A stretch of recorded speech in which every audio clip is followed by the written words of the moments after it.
Guys, the Edge of Fate releases in under a week. And with it, like every expansion prior, we have new loot coming in, and the ways in which we acquire loot from the past year is changing. So today, we want to go over everything you should prioritize for this final week so that you can be ready for Edge of Fate. Think of this video as your loot warning. So without further ado, let's begin. First, I'm going to start off by talking about all of our episodic weapons from this past year. That being Episode Echoes, Revenants, and of course, Heresy. Now, while these weapons aren't being completely removed from the game, they are going to be significantly more annoying to obtain. For example, all the weapons from each episode will only be obtainable via Xur come July the 15th, with him just having a chance each week to have any given weapon. So instead of leaving it in the hands of our tentacle-faced friend, in my opinion, you should absolutely lock down some of the roles of some of these weapons. And we did an entire video just going over what weapons you should focus on. And that covers the entire year. Essentially, that list, in my opinion, is all the best weapons that you can get from the past year of content. But let's start with Echoes. All of these weapons can be earned through doing Echo activities like Battlegrounds or Breach executable, in addition to being focusable at Failsafe.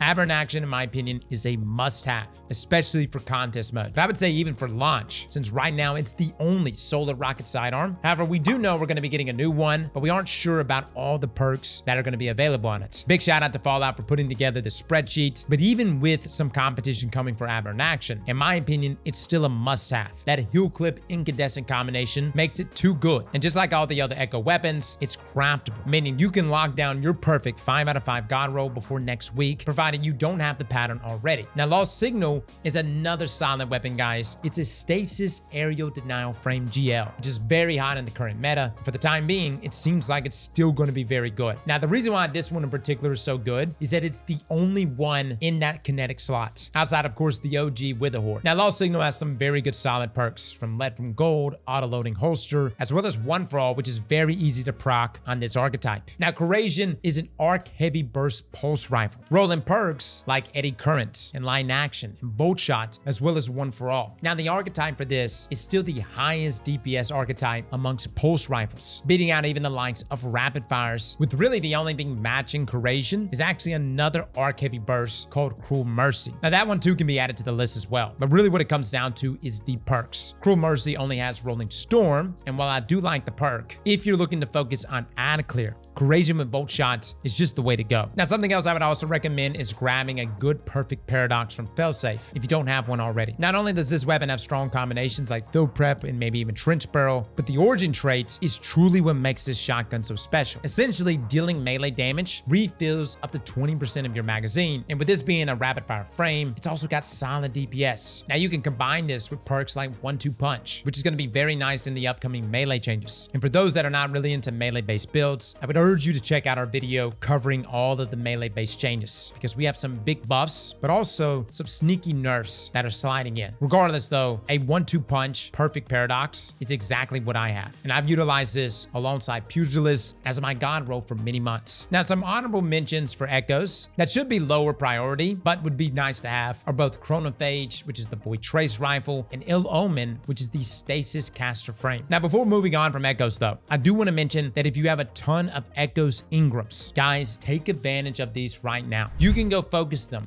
for armor at Failsafe. For 1 Echo Ingram, you can focus a random piece of gear, but for 2, you can actually specifically focus a single piece. Now, you may be wondering, Cross, if we've got tiered armor coming, why would I want to focus for armor? Well, armor is getting a massive change with Edge of Fates, but what's important to know for this video is that our stats on our current armor will be transferring over to their new equivalent stats 1-to-1. For example, Intellect is becoming the super stats, which will increase your super damage up to 45% at 200. which I cannot stress just how massive that is. Same for mobility. This stat is being transferred to the weapon stats, which will increase damage when over 100, maxing out at 200. Now within Edge of Fate, we're going to be seeing armor pieces with archetypes. And one thing we have noticed is that there doesn't seem to be an archetype which splits our stats between both mobility and intellect, which seems to be the most desirable stats you or I would want to build in, at least for a day one raid, which is exactly why I went over here to Failsafe and I turned in all my Ingrams. Osiris with my mobility ghost mod on to lock myself super spiky stat rolls for both mobility and intellect. Now, the reality is that past the day one raid, this armor set will be useless. We're gonna move on from this, and that's the point of the tier system. So don't kill yourself grinding for this stuff unless you are trying to min-max for the day one raid. Now, moving on to episode revenants. These weapons can be earned doing either the Onslaught Salvation or the Tomb of Elder activities. Now, with bonus drops being rewarded via everyone's favorite system, that being tonics, I know many of you hate the tonic system, but it really is good for farming specific weapons and even just farming materials. So take advantage of it, guys. Now, weapons from Revenants are not craftable, so any extra drops will really help.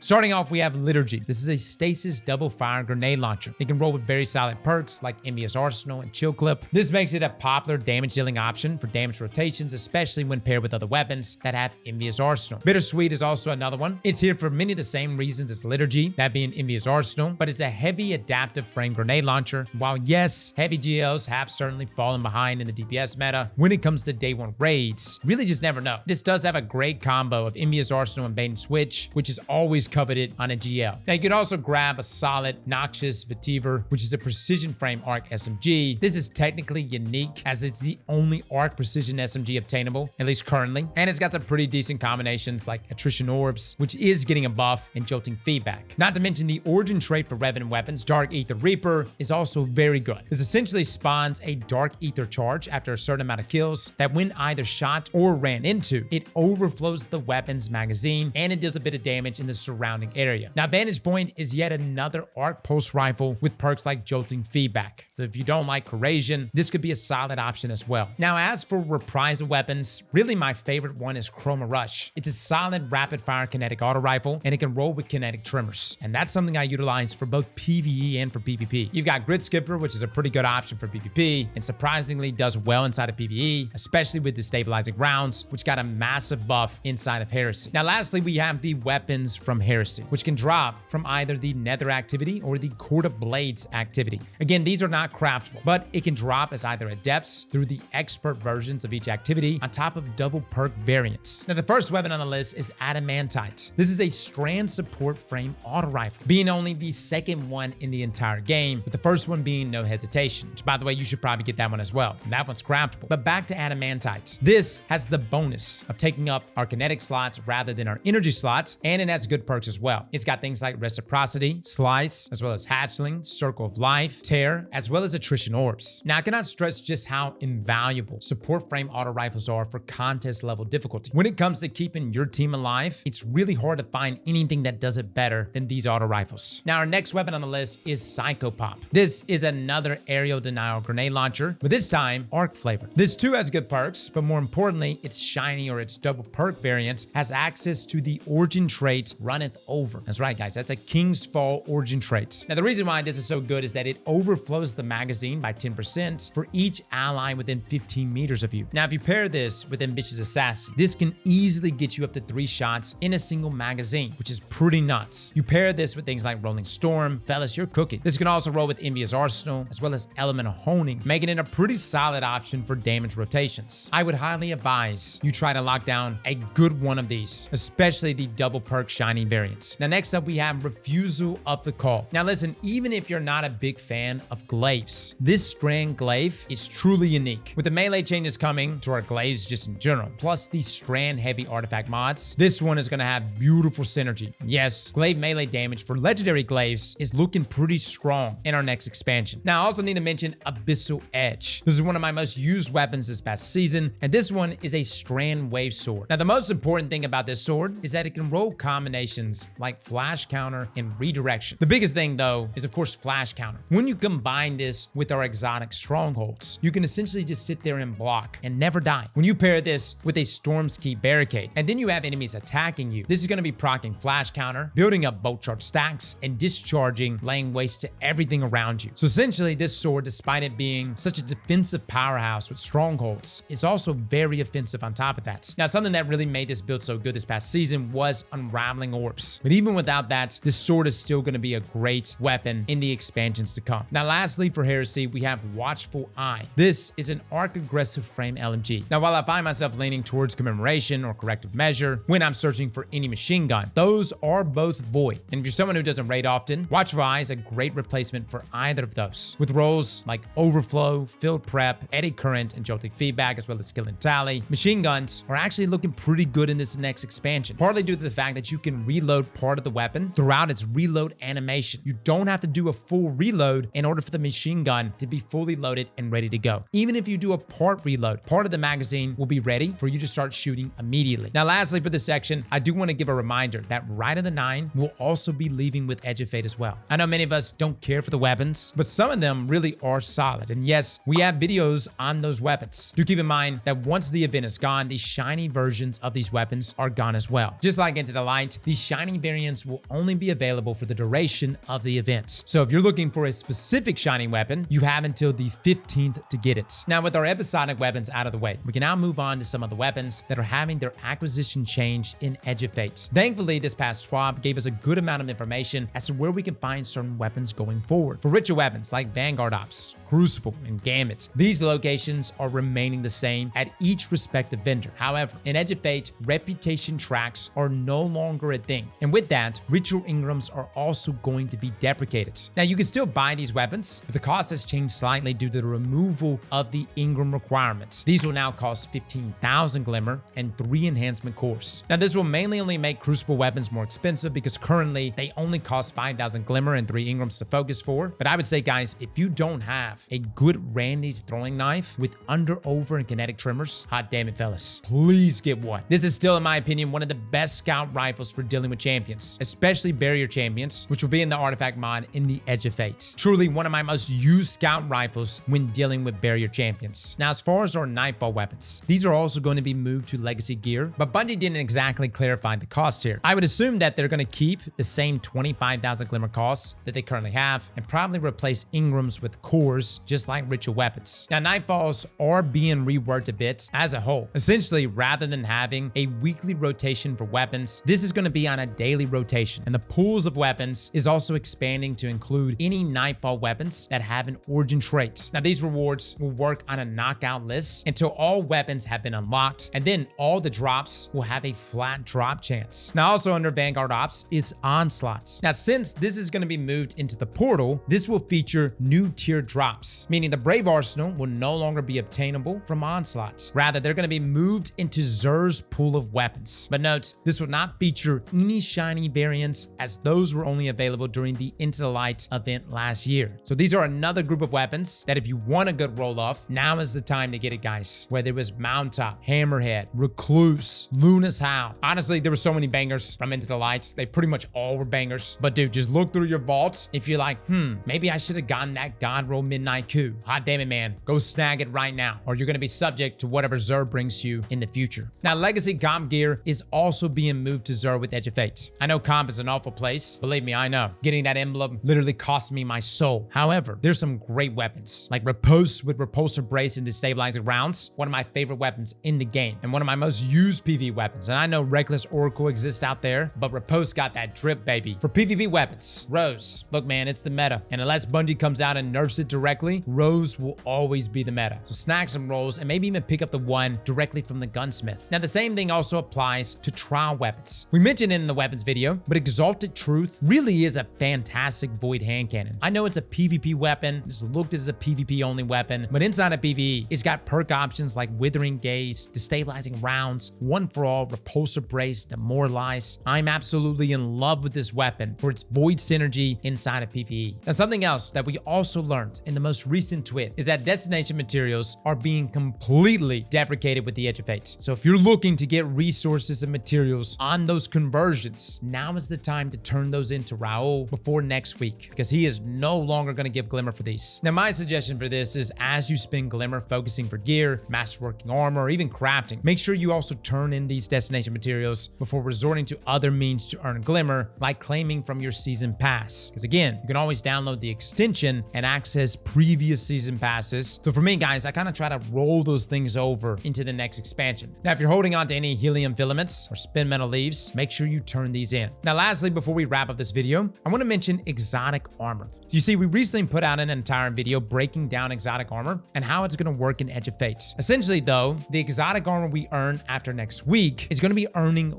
lower overall stats than what we currently have, only being between 58 and 63 on our stat distribution, which I know is a huge bummer. We're still very perplexed why Bungie's doing this. Now, we do know that like our legendary gear, our current exotic armor stats are going to be carried over 1-to-1. So it's very beneficial, in my opinion, to focus your Ingrams now for exotic armor that will be part of your builds next week. And you can check out our entire video where we go over these exotics and touch on everything in great detail. And if you're sitting there wondering why is Bungie doing this, we don't really know. We just know that essentially your exotic armor is going to be like the equivalent of like a high-end tier 2 come Edge of Fate. And it's going to be that way pretty much for the next year. We're hoping that this is because maybe they're doing some massive overhaul and rework to our exotic armor pieces. Whatever the case though, getting tier 5 exotic armor pieces just won't be a thing in Edge of Fate or in Renegades unless Bungie moves things up on their timetable. So guys, that's it. That is our loot warning for Edge of Fate. We're going to continue recapping stuff this week, guys. We'll have a final TWAB as well. We'll be covering everything we could possibly cover, including builds that we're going to be considering going into Edge of Fate. And as far as like a total prep list, outside of this video, there's really nothing else I'm going to be doing other than farming high mobility, high intellect armor pieces with those spiky stat distributions, and of course, accumulating a number of bounties to unlock artifact mods. But that's essentially it. Everything else is on this list right here, guys. So yes, think of this as a loot warning, but also a pseudo prep list for those of you trying to lock down certain items before we get into Edge of Fate. Now, if you're looking to be grinding pieces of armor